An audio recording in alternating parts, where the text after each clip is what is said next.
Listen, I'm sure a lot of people are going to think this video is just typical crap gamer hating on Xbox, looking for any reason to disrespect Xbox. This is not the case. I 100% love Xbox. Halo is one of my top franchises of all time. I've bought every Halo game day one. I bought the collector's editions.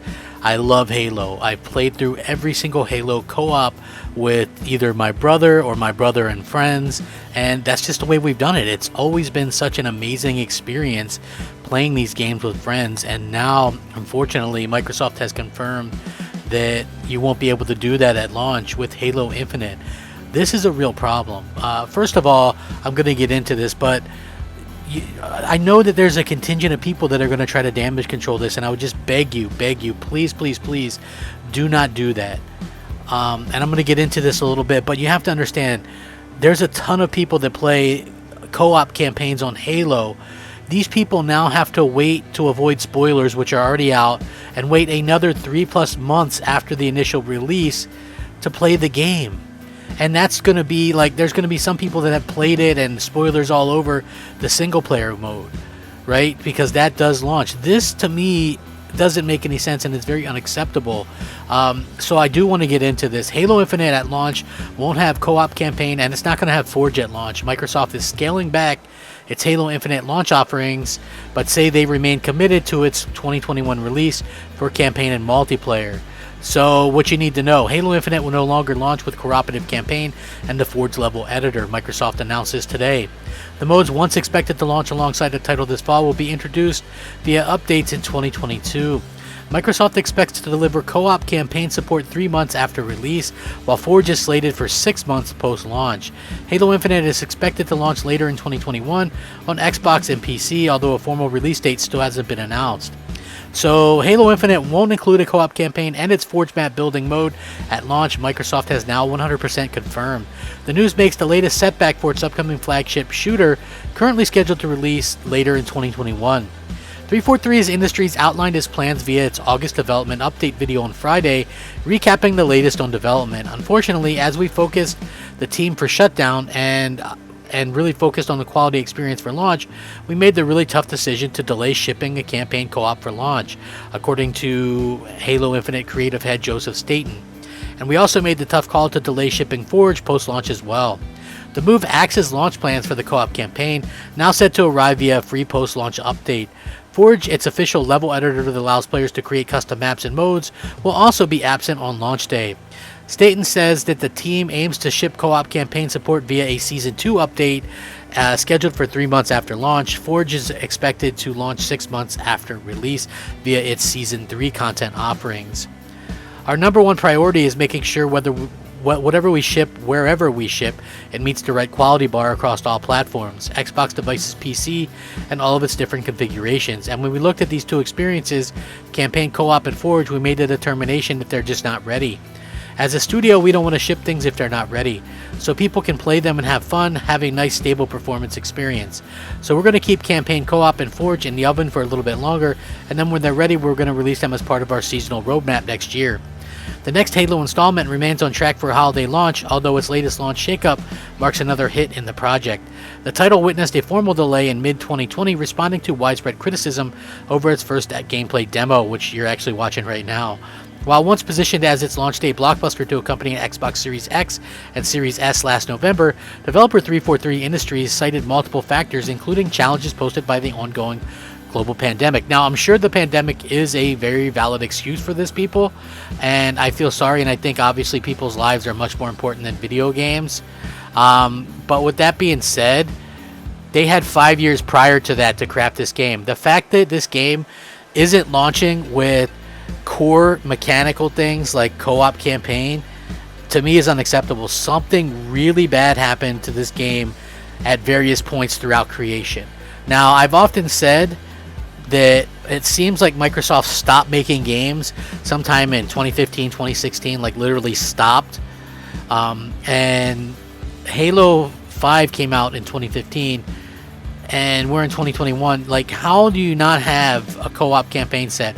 This would be the first Halo game to ever launch without co-op campaign. I've played through every single one of them with my brother or him and other friends. Every single one of them. This is the second straight Forge to miss the launch from 343.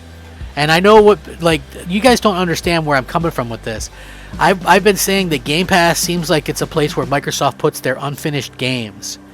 And they're continuing that trend. No matter how many studios they buy, if they make poor decisions like this, how can you trust them with anything going forward? I get that it's a service-based game. I watched the interview with Joseph Staten. He's like, but he said it's a service-based game, but you have to start somewhere. But you don't cut out core features from Halo and then add them in and then say that, oh, well, it's a continual game. That's not how this works. Is Game Pass a place where Microsoft puts completed, quality, first-party games? Or do we continue seeing them put half-finished games in there and add to them over the years where you basically have to wait 2 to 3 years for the game to be up to snuff? Halo Infinite's E3 2021 showing focused pretty much on the multiplayer, set to launch as a separate free-to-play experience on console and PC.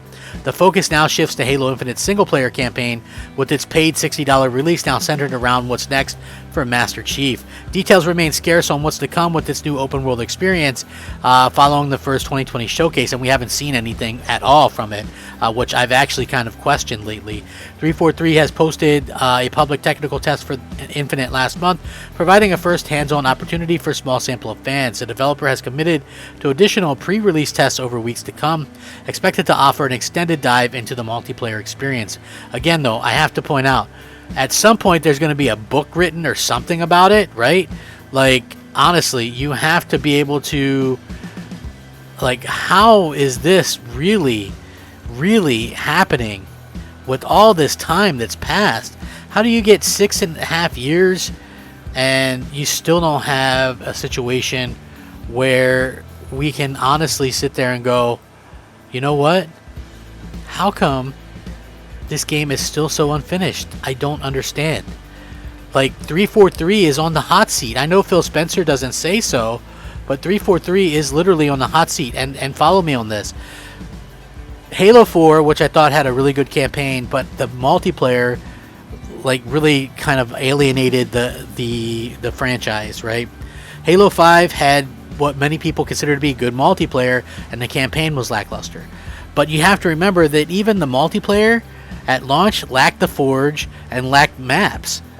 So it lacked a lot of basic things that make Halo Halo. Then 343 launched the Master Chief Collection, which was literally broken and unplayable for years. I mean, honestly, they didn't pick up Halo Master Chief Collection again until the Xbox One X was about to come out, and then they were like, hey, we're fixing it and we're going to update it, 4K, all that jazz. And now with a 6+ year development cycle, a delay where they replaced both the head of the campaign and the head of the multiplayer on the team, and a year later it's still not ready. What state would this game have launched in last year, folks? They actually said they were still considering launching this thing last year. I don't understand how that could possibly be. Now, is it the fact, because he mentions, you know, stuff like you have to get it running on everything? Is it legacy consoles that's the problem? Is it the fact that this thing has to run on a potato? Is it the fact that this thing has to run on phones? Like, what exactly is the problem here? And I beg Microsoft, and I tweeted Phil Spencer, I know he's not going to listen, but do you remember how Xbox people, Xbox fans, got Microsoft to reconsider doubling the price of Xbox Live Gold in just a 24-hour period? I'm imploring Xbox people to do that again. Reach out, delay a game. You are messing with Halo's legacy. This game, without these things, and it's not just about scores, but you're talking about a Halo that could score in the 70s. I don't want that. Wait for the game to come out. Wait another 6 months or a year. Wait for it to be completely finished. Releasing half-finished games into Game Pass is going to catch up to you. You want people to think that Game Pass is a quality service where quality games go, not half-finished games. And Xbox fans, you hate me saying this. I'm sure some of you do, and I'm sure some of you agree with me. But hear me out. It's okay to ask for better. It's okay to say, to let your guard down. Not everybody is trying to say that Microsoft is, you know, super evil, but this particular instance, they need to get Halo up to par. They need to get it complete. Yes, they're going to add to it later, but we're talking about core functions, Please delay it, Microsoft. Please. Think this through. Thanks for watching. Rack 'em up. Crapgamer out.